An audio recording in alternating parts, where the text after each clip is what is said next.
How do you know? How do you test it?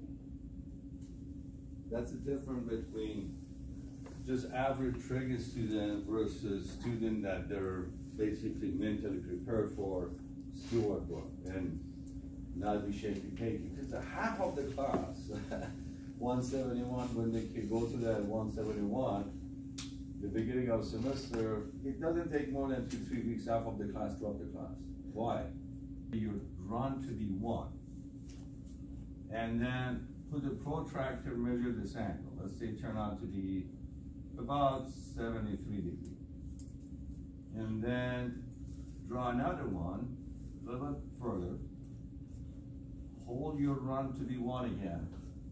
Obviously, this angle is smaller, so that'd be about 65 degrees. What am I getting out of that? First of all, I see both angles are what? Counterclockwise, which means what? They're positive. If the, write on your notebook, if the angles are positive, that means curve is what? Increasing. That's all it's telling you. If the angles are positive, curve is what? How do I know angles are positive? Because they're counterclockwise. Look at the direction they have. They're going this way, isn't it? That's counterclockwise. That means my function is what? Increasing. But I see something else. What do I see? First it was 73 degrees, then it's become what? 65. What did I tell you? Slowing down. Slowing down. As a matter of fact, closer to close. If this was velocity, velocity here is positive, velocity here is positive, but velocity here is what? Neutral. 0, isn't it? Because your line, look at the line that I'm touching the maximum has a slope of 0, isn't it? It's horizontal line. Now, how do I, let's go this way. Draw the what? Pendulum again. Now, if I want to measure the, look at the angle here, I have to go this way. What direction am I going? Clockwise or counterclockwise? Clockwise. If it's clockwise, that means what? The function is what? Decreasing. Okay. Now some students said, well, why are you measuring that angle? Why don't you measure this angle? Yeah, you can do that. If you go back to tangent,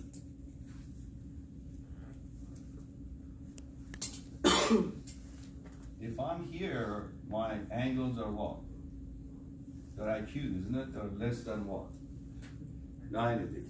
That's why my tangent is always what? Positive. But look when I go to second quarter. What kind of angle is this? Obtuse or acute? Obtuse. It's obtuse. It's more than what? 90 degrees. So if I want to find the tangent of, let's say, 120 degrees, I have to go where? Get permission to go through the quarter number what?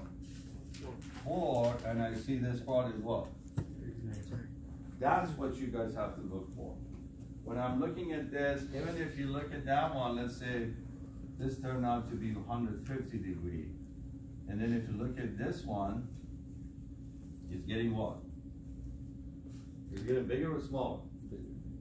Look at it. It keeps getting bigger. And bigger is a bad thing. So why is a bad thing? Because it's clockwise. That means your derivative or your velocity is actually what? Yeah. So both sides, everything is a slope, except left side is increasing, right side is what? Decreasing. Now if you look at the other parabola like this one, that's exactly what? Opposite. That's a characteristic of minimum. Write on your notebook. Anytime you have minimum, curve before or after that, if it's coming down, it's coming down fast. If it goes up, it go up what? Also what? Fast. So everything about minimum is fast. That's what I want you to remember. Everything about maximum is what?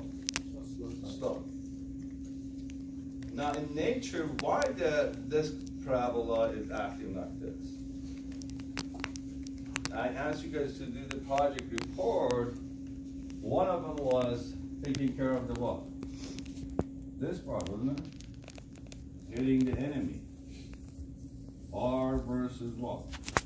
Hey. That's where military use to what? Hit the enemy, boom. Okay. What do I need this? What do I need to graph this? If I'm a engineering and working for example, Army, what do I need? I want to hit the enemy perfectly. I don't want to make a mistake and kill the innocent people, right? What do I need? Location. Well, I need this. This is what we call it what? Range. This is, we call it what? Height. So computer will give me this. It's going to say your maximum height, for example, is about, maybe about 120 feet. And your board, or your, sometimes they call it range, is about, let's say, 10,000 feet, right? They give you that, but you need this. First of all, you need to know this angle. And if that formula that is in the book, I asked you guys to do the research, it talks with Ken Meidel. If I change that angle from 45 to 46, what's going to happen? Instead of being going this way, it's going to go a little bit what? Higher, isn't it? So that means the edge keeps getting what? Higher and higher. What's the problem with it if you do that? You're going to get your range going to shrink, isn't it? As a matter of fact, one of the reasons that radio waves are such good waves in astronomy is because it's what? Their height is very what? Low. That means they have the least amount of what? Friction with the atmosphere. And if you look at the whale, how do whales communicate with each other, guys? So their voice is very what? The pitch is really high. And that's only because they live in what? In the water. And they have to be able to communicate with each other from far distance. One thing came out that was interesting when they were astronomers, they were in Colorado, they were listening to, it was, what do you call it, death of one star, they become neutral stars, and they explode. And they make noise. They have vibration of sine functions. And these sine functions are so huge, they're pitchable, that they actually accidentally match with the whale. How could that be?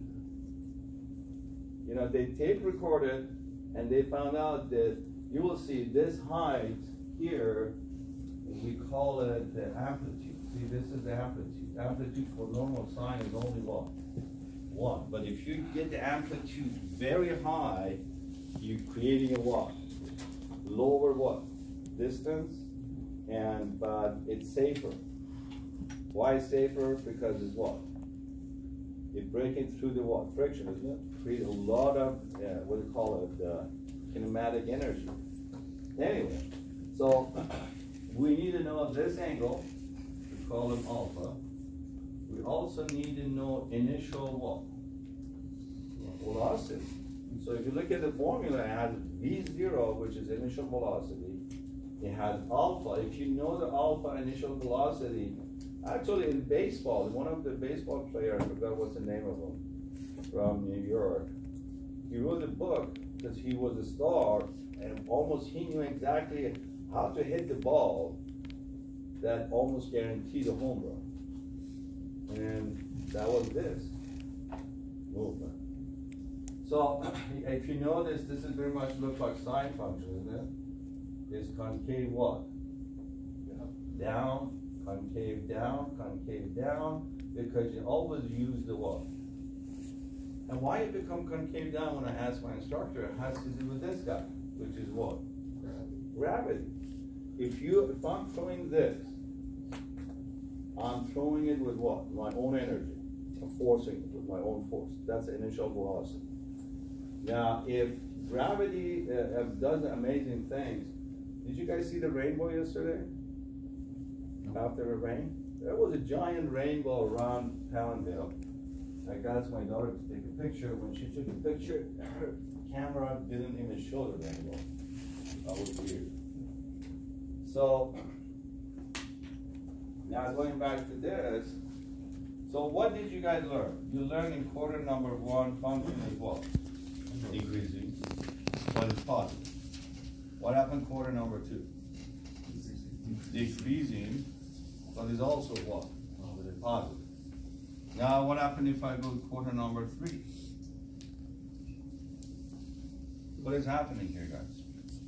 Decreasing, but it's fast. And is what? Negative. What happened quarter number 4? Increasing, but is what? Negative. So that's the only thing that the book doesn't even get close to it. If you go backward and get to negative pi over 2, look at this. Just concentrate in this portion. What kind of curve do you guys see? Odd or even? Even. What's the character of odd? Being symmetric with respect to what? Origin. We keep talking about it. Remember when I told you if you want a sine of negative 30, what do? You pull it out, right? So who give you permission to do that? Like this. What's the coordinate of this point, guys? Is pi over 2 and what? 1. What's the coordinate of this point? Okay. Now if you connect these two, do you guys agree these distances are equal? That tells you that the sine is truly what? Odd, because it's symmetric with respect to what? Origin. Nowhere else you're going to see this. So you see that when I change my x to negative x, what happens to the y? Y also changed. That characteristic of what? Odd function. That's why I have permission. Because if I pull a negative out, doesn't that give me negative 1/2? So negative 30 became what? Negative. Positive 30 become what? Positive. So when you go to 162 chapter, end of chapter 2, the instructor immediately going to ask you, what do you remember odd function? Say, yep. What do you know about it? So it's symmetric with respect to what? Origin. Now, so I can actually continue doing this forever, isn't it? So what's the domain should be, guys, if I can continue doing this? Infinite. So remember, you have in your notebook, the domain of sine is all the real numbers. Well, how about the range? How much vibration can happen? Between 1 and what? That's it.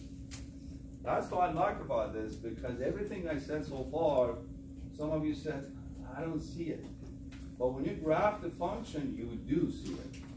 You do see a lot of things that we talked about. Okay. So, now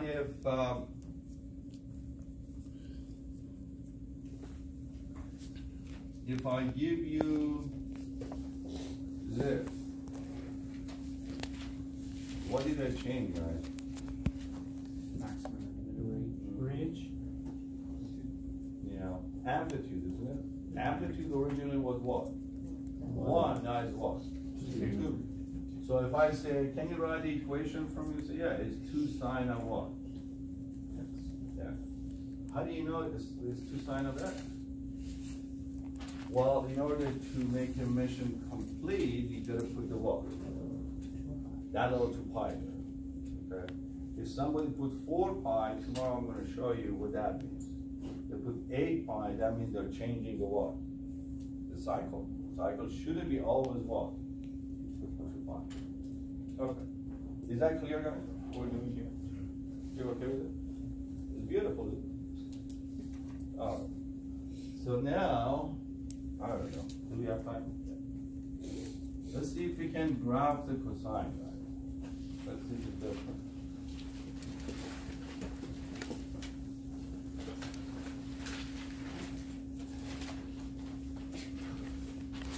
So